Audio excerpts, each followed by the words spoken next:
Let's take a look at the trade details. This went down today. Longtime New York Ranger Chris Kreider agrees to go to Anaheim.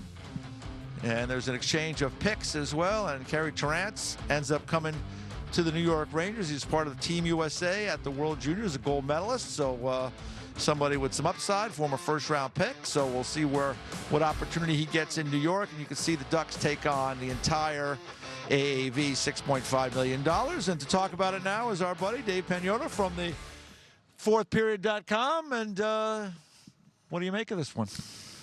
Well, the Rangers have been looking to clear out some cap space for a little while. There are some other names that are bandied about throughout the league, but Kreider was a guy that they started to examine again once their season ended to see what options were going to become available to them.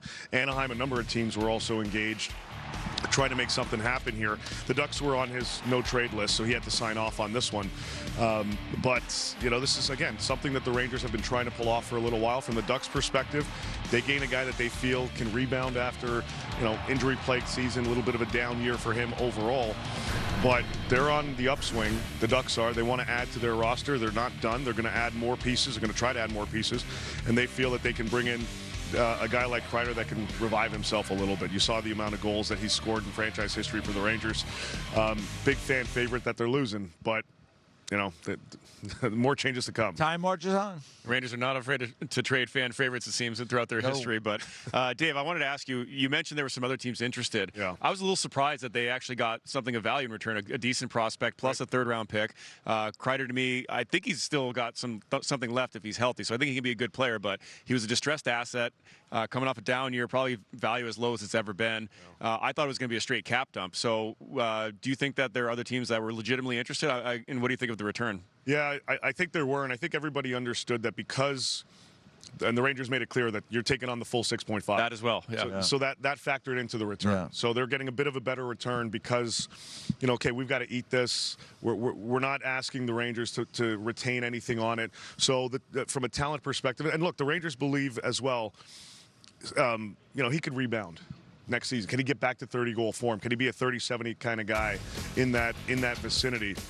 And other teams saw that as value. Toronto's been looking around for a player of his caliber for a while that can play on, you know, a second-line type of unit. So to give up a decent, you know, prospect and swapping out the picks, you know, it seemed like there were more teams that were willing to do it, but the Ducks obviously were the ones that came to the table first. Well, the Anaheim Ducks power play was dreadful last year. I think it was the worst power play in the league.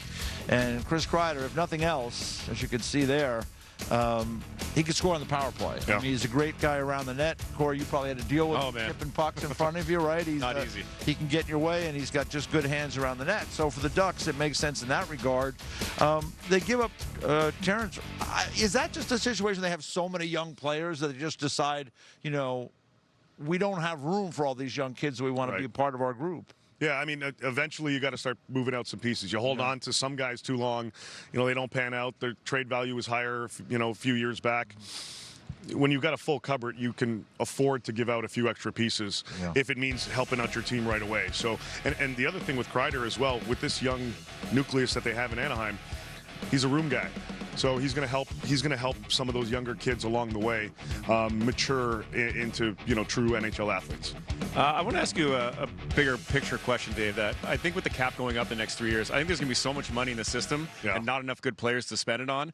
Do you think that we're going to see more trades of contracts that once seemed unmovable or dead weight and get value in return? Because teams might say, oh, I'd rather pay that guy $7 million locked in than spend $9 million on a guy that may not be worth it. Right. Yeah, it's a good point. With the cap continuing to go up, it's at least 8.5 in a year from now, going into the next one.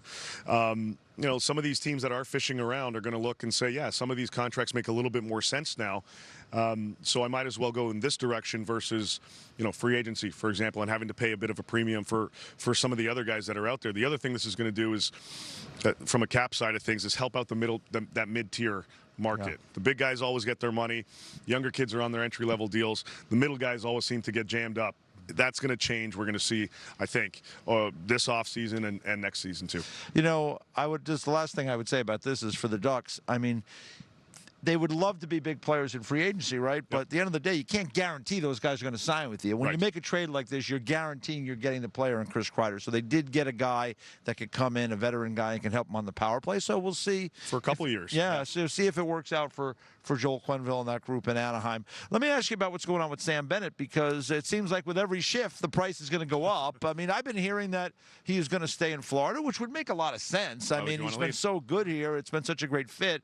What's the latest on Sam Bennett? Yeah, I agree with you. Everything that I've been hearing is the likelihood of him staying on a contract in and around the 8x8 vicinity. Okay. We'll see. Obviously, it's going to, it'll come to fruition at some point. This is very similar pattern to what the Panthers went through with Sam Reinhart last summer. They win the Stanley Cup. They took a little bit of time. They were talking contract throughout the year, put it on the back burner to focus on the playoffs. Similar situation here. Bennett's going to. He's been tremendous. 14 goals, so far. I think he's making a heck of an argument as Conn Smythe if the Florida Panthers pull this one off. If he does hit the open market, yeah, that price is going up. But everything I've been hearing is that he's pretty much locked in to stay here in South Florida. Speaking with the Panthers, they have some cap space, but not a lot, and they have 3 big free agents between Bennett, Marchand, and Ekblad. It sounds like Bennett's going to stay. To me, it seems like they can only keep 2 of those 3 unless something magical happens. In your opinion, have you heard who may be on the outs? To me, personally, I think Ekblad would be the one that's out because they seem to find defensemen everywhere, but that would be hard because he's played so well and he's been here for so long. He's a huge piece to lose. He is. He certainly would be, but I've been hearing similar. I think it's, if of the 3, Bennett sticks around, Ekblad is likely on the outs, or at least going to test July 1, and then Marchand's the 50-50. Right. He's gelled very well with this group. He likes it here. I wouldn't be surprised if they find a pathway to a deal and can figure something out, but it certainly sounds like Ekblad is going to test the market. They've had conversations going back to last offseason, going back to this time last year, to try to see if they can lock him in. They haven't been able to figure that out. He switched representation. The money still hasn't changed. They want him to take less than he's making now. He's at 7.5 on an AAV. They want him somewhere in the 6s, and I don't know if that's something. Well, he's clearly not comfortable to this point. Yeah. Well, they got Forsling on a deal, right? Yeah. So they probably look at it. Hey, Forsling is playing here. We got him at 5.85 or something like that, a kind of crazy bargain. They're probably looking to do the same. Yeah, and from the player's side of things, I mean, I don't blame them. Yeah, no. You cash in probably on a bigger deal somewhere else. I mean, $10 million somewhere, I assume. Right. I think they went out and got his replacement in Seth Jones potentially, so they covered themselves, which was smart by the Panthers. Yeah, no question about it. And Bill Zito, as you mentioned, with Forsling, Mikkola, he finds those guys that can blossom out here in their system. It's interesting with Aaron Ekblad, though. I mean, I think about the teams. I mean, right shot, big, strong defenseman. Now, he's got a lot of miles on him. He's played a while, and he's had some injury issues. But still, what he's doing out here in the Cup final isn't hurting his value.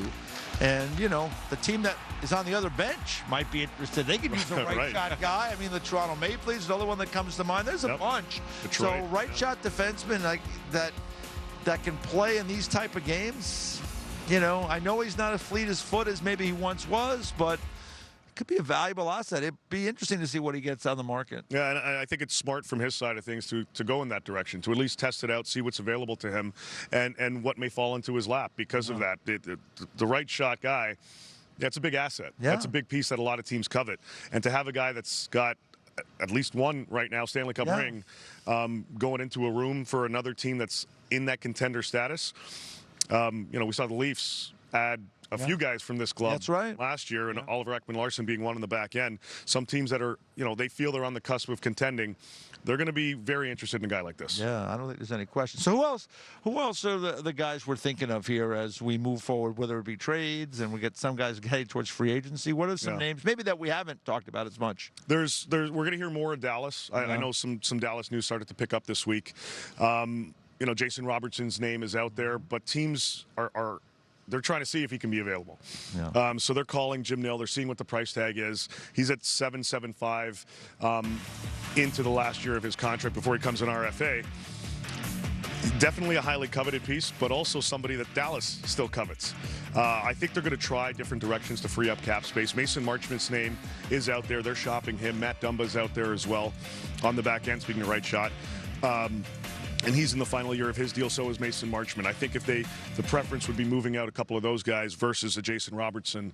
We'll probably hear more of that as we get closer to to the draft in LA. And there's another name that's out there as well in Jonathan Marchessault in Nashville. Off year, Nashville's looking to make some different moves. I checked into this one. After the reports started to come out, Barry Trotz had a conversation with Pat Brisson, his agent, and they didn't discuss any of that. They didn't discuss the possibility of waiving, where he would want to go.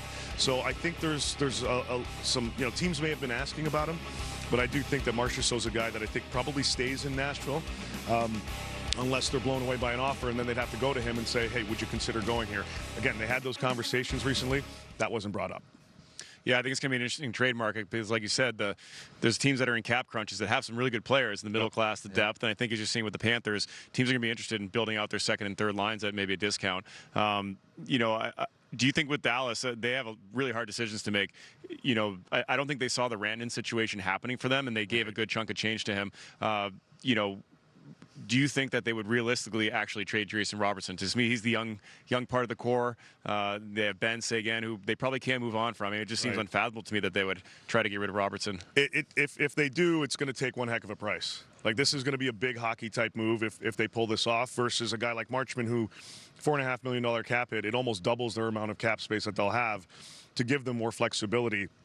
I think they prefer to go in that direction. But to move Robertson, yeah, it's going to be a heck of a haul. And you're talking about other pieces.